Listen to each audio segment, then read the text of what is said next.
This is Hemsby, a beautiful seaside village on the Norfolk coast. A place where beaches stretch endlessly and laughter once echoed in their bustling holiday parks. But Hemsby is also a place on the edge, a village fighting for its very survival against an unstoppable force. For decades, the relentless North Sea has been claiming its coastline piece by piece. Homes have fallen, memories have been washed away, and yet the spirit of Hemsby endures. This isn't just a story of loss, it's a story of resilience, of a community refusing to give up, and it's a story you can still be part of. Join me as we explore Hemsby, its historic seafront, its beautiful beach, and discover its incredible story, because here, every moment counts.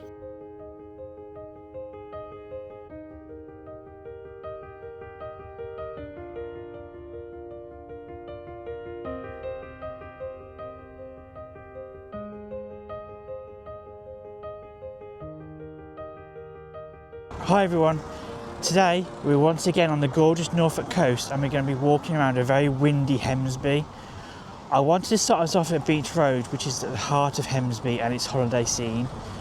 It's my first time in Hemsby and I've been walking around getting a feel of the place, and it's all a bit retro in the best possible way. All along our walk here towards the beach you'll find arcades, sweet shops, absolutely loaded with everything you expect from a British seaside town, like your sticky rock, your fudges, quirky independent shops, some of the typical seaside knickknacks, and even t-shirts and tattoos. There's 3 car parks open to the public, 2 on this main road down to the seafront, and 1 actually right off the beach, and you're looking at around £6 to park all day, which honestly isn't too bad when you consider other seasides. I paid of upwards of £15 to park in places like Weymouth. Now there's no longer a train service here, unfortunately. If you're going to come by train, you'll have to catch a train to Great Yarmouth, which is approximately 8 miles away, and then you'll have to bus it in, which runs every 30 minutes. Hemsby started off as a quiet fishing village and a farming village, but when railways expanded, the Norfolk coast became a popular escape for those living in the likes of London. While Great Yarmouth drew in the big crowds, Hemsby started attracting those looking for a quieter beach, but there's still plenty to do here, honestly. You can enjoy a mixture of entertainment and a bit of peace and quiet on the beach, which I've just seen and I'm absolutely blown away by it. Even though it's very windy, the sea and the beach is still beautiful. It's gorgeous, you're going to have to see it for yourself, guys. Hemsby's popularity came during the 1930s and 1950s when the holiday camp boom took off. Families came to Hemsby for fresh air, entertainment and the sea. Chalets and caravan parks began popping up all over Hemsby, some of which still exist today in upgraded forms. In fact, there are a ton of holiday parks around Hemsby considering it's such a small area. There used to be a Pontins here as well, but it's since closed down and now the land's been developed for housing. Between the 60s and 80s, the golden era of the seaside, Hemsby was in its heyday. This road buzzed with holiday makers, and apparently a lot of children who enjoyed Hemsby back in the day still bring their grandkids here. Hemsby lost a bit of its shine during the 90s when cheap package holidays became the norm, but even as package holidays became popular, Hemsby's remained a favourite for budget-friendly breaks, school holidays and day trippers. Holiday parks in and around here have tried to modernise to keep drawing people in, and holiday makers still love it because it's cheap. It's laid back and it's full of old retro charm. Hemsby more than punches above its weight in the amount of holiday parks there are around here, especially given its small size. Who knows how many years Hemsby has left though. Behind all the fun there's a harsher reality. Norfolk is suffering greatly due to coastal erosion, and Hemsby's on the front line of it. I think in all of Norfolk, Hemsby's probably going through the most dramatic change. Every year the tide takes more of the cliffside, and with it, homes, paths and even parts of the beach itself. I'll show you around and talk about this some more as we reach the seafront. So on our left and on our right, you'll notice these Richardson play bowl and also the Richardson's Coastal Cafe. The Richardson's family have a very large connection to Hemsby and they own several businesses around here, including a large holiday park. They've invested heavily in the local area, but apparently this place is like Marmite. I've been looking online and it's extremely mixed reviews. People either give it 5 stars or they give it a 1 star, rarely in between. The food does look like amazing quality and it's cheap as well, and you can eat a full meal for under a tenner and still have change for the arcades.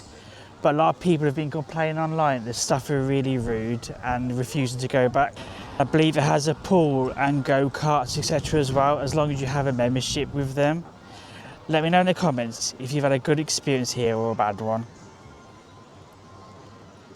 So in front of us on the left-hand side, you'll see the amusement arcades. Can a seaside town even claim to be British if it doesn't have an arcade? Seriously. Hemsby Beach Road is packed with traditional arcades, but there's also mini bowling alleys and mini golf, etc. as well. If you're enjoying this video so far, please consider supporting me with a like and subscribing to the channel so I can continue bringing you all the best from the Great British Seaside. There's also a couple of fish and chip shops down here, but I'm going to show you a chippy which is really highly rated shortly. I do like to go to places and give you the best recommendations for fish and chips. Let's keep walking, guys. There's quite a few street food places as well. If you can grab a bite to eat, get your donuts, some sweets, burgers, stuff like that as well.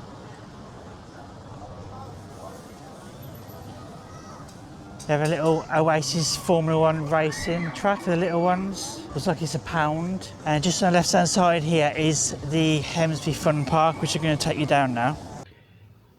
Not only are there rides in the Hemsby Fun Park, you can also buy an array of sweet treats such as freshly made donuts, ice creams and shakes.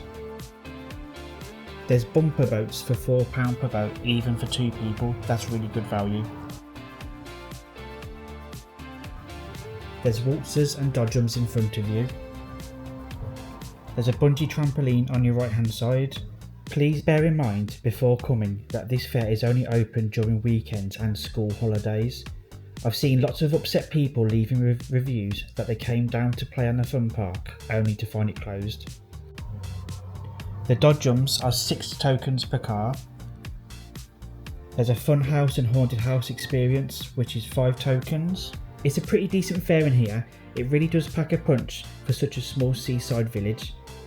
Tokens wise, £10 will get you 20 tokens plus 2 free, £20 will get you 40 tokens plus 8 free, or it's 50p per token. I think that is fantastic value.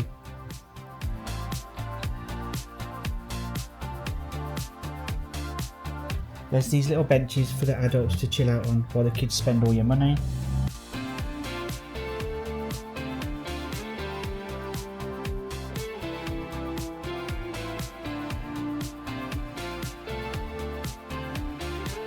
And in front of you is a really cool go-kart track. The older kids will love this.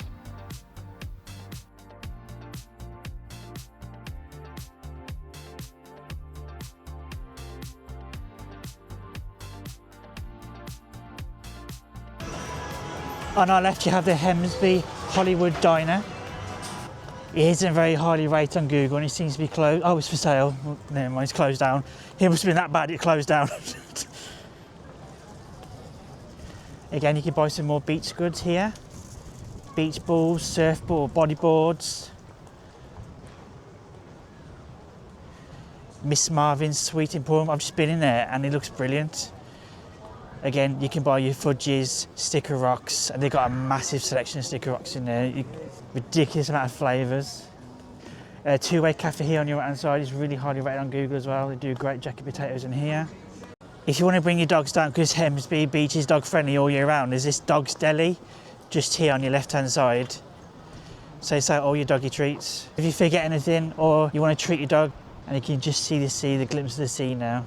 I was telling you about the beach car park, that's just down there on your left. Like I say, it's £6 all day. As I was saying, for those familiar with my channel by now, you'll know everywhere I go I try and give the best fish and chip recommendations for the area. And for Hemsby, it has to be Monty's here on your right hand side. They're rated excellent with a nearly 5 stars on Google with over 170 reviews. So I'm sure the reviews speak for themselves. They're really reasonably priced and they sometimes do meal deals too. It's conveniently located near the beach so you can grab yourself a bag and just go and sit on the beach and enjoy the sea. Small cod's £5.95, a regular cod is £8.50, a large cod's £9.95. A chips is £2.50, going all the way up to £3.95. Also here you have a kids play area and fun house and a soft play centre. You've got Stonehenge mini golf.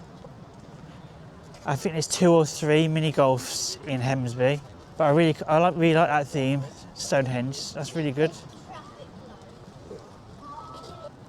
And just in front of us, guys, is the Lake on Arms. I think I'm saying that right. I've been reading it's a very popular pub in Hemsby, and it's situated just off the beach as well, which is great. It's got a lovely beer garden in the front. You can just sit down and when the weather's nice, enjoy the weather. On our right is Jack's Seafood. You can get your chroma crabs here, nearby Chroma. It's only about 40 minutes away from here. And then we've got the Beach Cafe, which again is really highly rated on Google as well. Nearly 4.8 stars, hundreds of reviews. I'm just going to head down the beach. Unfortunately, guys, the beach isn't wheelchair accessible.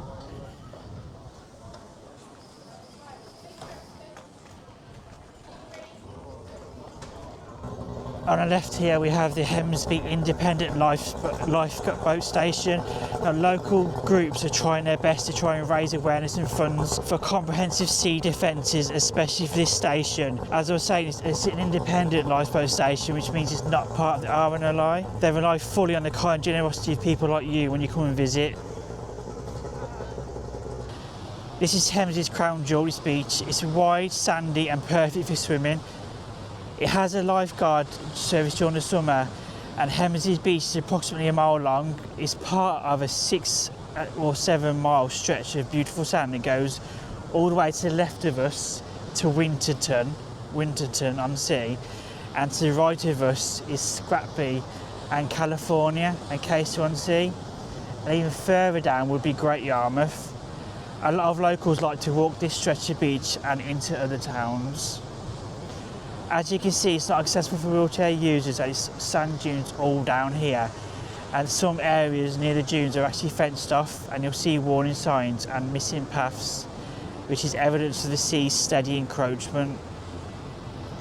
This is why Hemsby has famously been losing entire rows of chalet homes to the sea, because they were built on these dunes, you can see. There's been approximately 300 metres of sand dunes lost to the sea in the past 50 years, and it's getting worse every day, and they're having to put these huge groins in place to try and stop it. Now, not all of the houses in Hemsby were built on sand, but the chalet ones there were old holiday homes close to shoreline, that absolutely were, and this has meant that during storms residents have been forced to evacuate, and some have been left temporarily homeless. And prior to 2023, at least 17 properties either collapsed or at the point where they're in danger of it. The residents barely managed to escape with all their belongings. And in December 2023, Hemsby was once again in the news as a further 5 residents were forced to leave their homes forever after a stretch of road completely collapsed. They wrote farewell messages on their homes, which is so sad.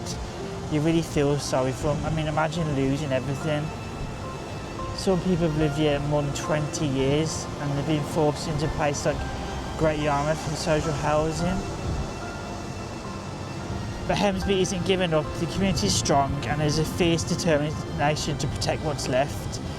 From local volunteers to campaigns for sea defences, the villagers are fighting to keep its identity, its homes and its beach. I mean, it's not just homes at the risk, the whole of Hemsby seafront and its businesses are at risk. The seafront goes, then Hemsby's entire existence and its economy is at risk due to local economic collapse.